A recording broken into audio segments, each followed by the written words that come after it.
and rags and all that. And then there's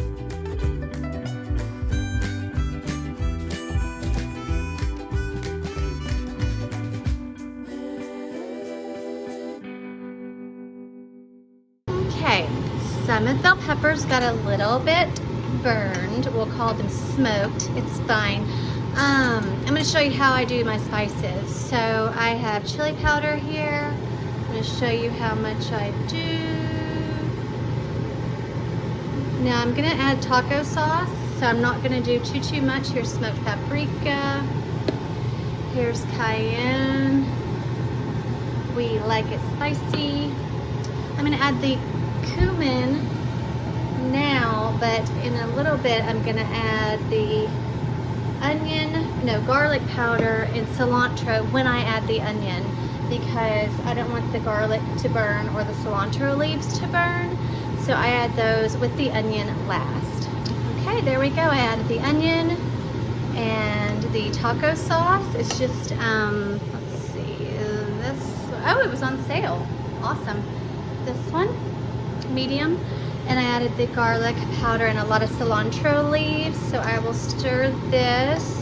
That is a solution that you're seeing there. It's up to 1% solution that they add to the chicken. It's very lean. It will cook off. It is totally fine, but it needs a little help because it's just like lean ground chicken, so it needs a lot. And now I'm going to add salt and pepper and cook off that extra liquid and water, and then I will show you how I assemble the enchiladas. Okay, so I put these in the microwave with a wet paper towel, and that makes them super pliable so they don't break. And now I'm going to put a little bit of beans, but first I'm gonna make them taste amazing. So what I'm gonna do is I'm gonna put the meat in a bowl. I'm gonna put this in the pan or pot that this is in. And I'm gonna add some oil and make it kind of like refried beans and just kind of spice it up. I don't want to just bite into a bean in the enchilada. I want to make it taste good, so I'll show you what I do for that. Okay, so what I did is I just drained and rinsed the cannellini beans really well. Cannellini beans are low FODMAP. I put it in the same saucepan. There we go, saucepan, as the other stuff. So there's a little bit of the remnants of the other stuff. That's fine. I also added some chipotle, like a smoky, umami, ranchero bean kind of flavor with that. And then the lime really stands out in the tahini for me, so I added that. And added a tiny bit of the red enchilada sauce in there. And next, I'm going to take this little potato masher and mash them up a little bit so that they go easier into the little tortillas. And it's kind of like refried beans. I could put this in the blender, but I don't feel like it. And you just take your aggression out on this. The fun fact, I'm not angry. I was in a car accident and I just found out that I get $14,000 from my old completely totaled car. So that's amazing. I had actually just paid it off in May and this is November. So that's really good news. So I get to get a new to me used nice car, hopefully. Praying that I get a really good deal. I'm not easily manipulated, so that won't be a problem. But anyways, I'm super excited. I get to buy a car with cash for the first time in my life, and I'm like 45 now, so that'll be really fun. So anyways, that's some happy news. Really, really good news. And we're both alive. Me and my husband, we're not injured too terribly bad. So that's great. And yeah, I'm going to show you now how I assemble these yummy enchiladas. See what I'm saying? It's like refried beans. It's amazing. Now, on low FODMAP, I can only have up to 1/3 cup of refried beans. So I'm only going to do like a teaspoon in each of these guys. So I can have several enchiladas and it'll be fine. I'll get my little pumpkin in it cute. Okay, I'm going to show you how to assemble. Okay, so I'm going to put this enchilada sauce on the bottom. It's also sprayed, so you could do either or, I guess. And these are all pliable now. These are different ones. I'm going to separate with parchment paper and put in the freezer. So what I'm going to do is take each one of these and put down meat, beans, cheese, roll it up, and layer it. I don't care if they're on top of each other because I'm gonna put cheese on each layer. So, here we go. First one, this is very hot meat. I'm gonna take a big scoop of that. Normally I would wear gloves, but I don't care right now. I really don't care. The beans are very hot. They are piping hot. And I'm gonna put them on a little thingamajiggy so they don't get anything messed up. Okay, there we go. I actually have a pretty big counter and kitchen, but I didn't set my tripod just right, so here we are. Actually, you know what I may do is not put cheese on the inside because they have plenty of spices and things, so I'm just gonna put them face down like that. I have to be careful of my nails, but you get the gist of what we're doing here, right? So it's quite a bit of meat, actually. We like a lot of protein. And then just like a little surprise, smooth, creamy, beanie mixture in the middle. So there we go. Doesn't have to be perfect, just get it down, it's fine. We're gonna just do it. Just get through it. We are not gonna be perfectionists. No, we are not.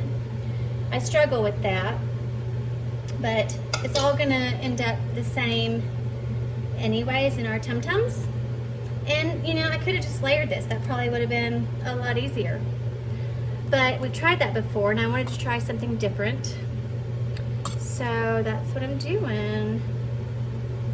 I'd say it's about 2 tablespoons, big tablespoons of meat, and about a teaspoon of the bean mixture.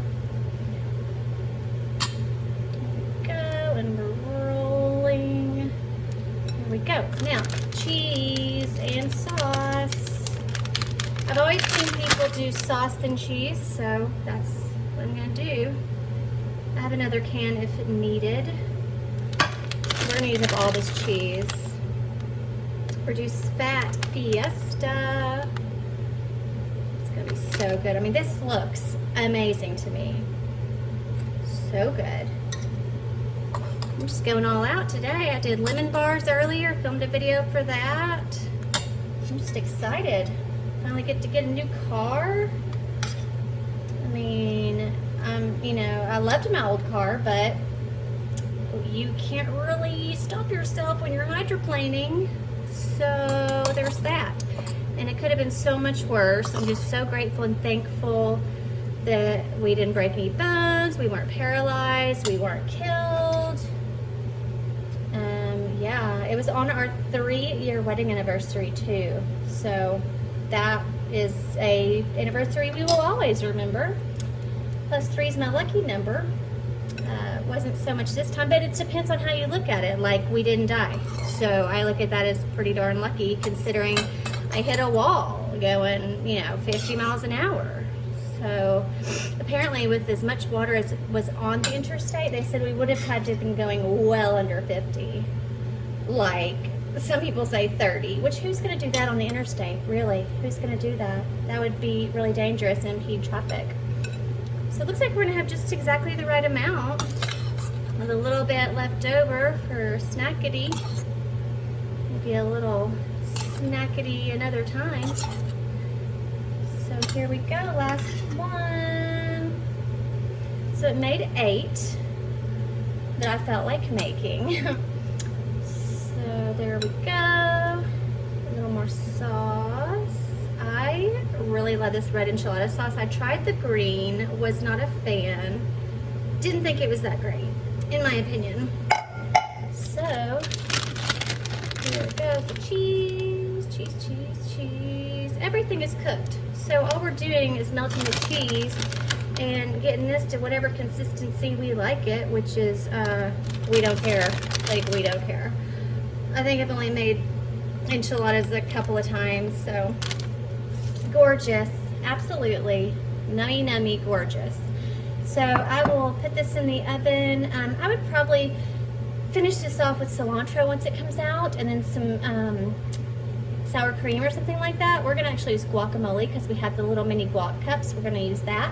But yeah, I'll show you how it looks whenever it comes out. It's gonna be all bubbly and amazing. I will save a little bit of cheese for some cheesy eggs in the morning, but yeah, I'll show you how it looks whenever I'm done. I almost forgot to say, I'm gonna cover this with foil so that it doesn't like burn the cheese or anything.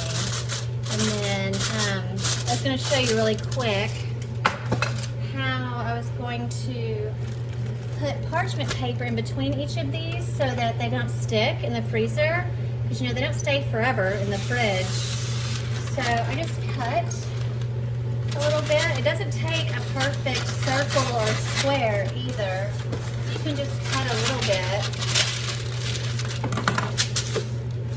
Parchment paper is so annoying. It never stays where you want it to stay. Unless you like wet it whenever you put it in the pan, or spray it, I guess, which is kind of annoying. I've also seen people do this so that it'll work with you better. See? It's not curling up anymore. It's totally so much better. So it really only takes like a little bit in between each, like that. That's it. That's all you need, so that you can grab a little corner and separate it like that. So that's all you have to do, and that way you can put it in the freezer, put what day you froze it on, and yep, I will show you the enchiladas whenever we are done. That looks amazing. It's all bubbly and yummy, and I'm just gonna, we can choose from Tabasco, Valentina, taco sauce. I'm gonna put a little mini mild guacamole cup on mine. And then we also have some tomato, and he can do some chips and salsa if he wants. So lots of options. And I'm just gonna grab this. I have clean hands. I'm gonna just sprinkle, sprinkle, sprinkle. And that is our din din tonight. And chilling in the fridge is, actually I'm gonna put all of this on here because there's 2 layers. There's the stuff underneath too. Here we go. It doesn't have to be perfect. This is 400 degrees though, so I'm gonna be careful. But we have lemon bars for dessert, which I'm so excited about. I'm gonna sprinkle salt on here too because it's gonna be really just plain tomatoes. So, oh, and I'm gonna show you the lemon bars. They're chilling for 2 hours, and that'll be our dessert. So that is it for this full day of eating, and wherever you are, I hope you have a great day or night.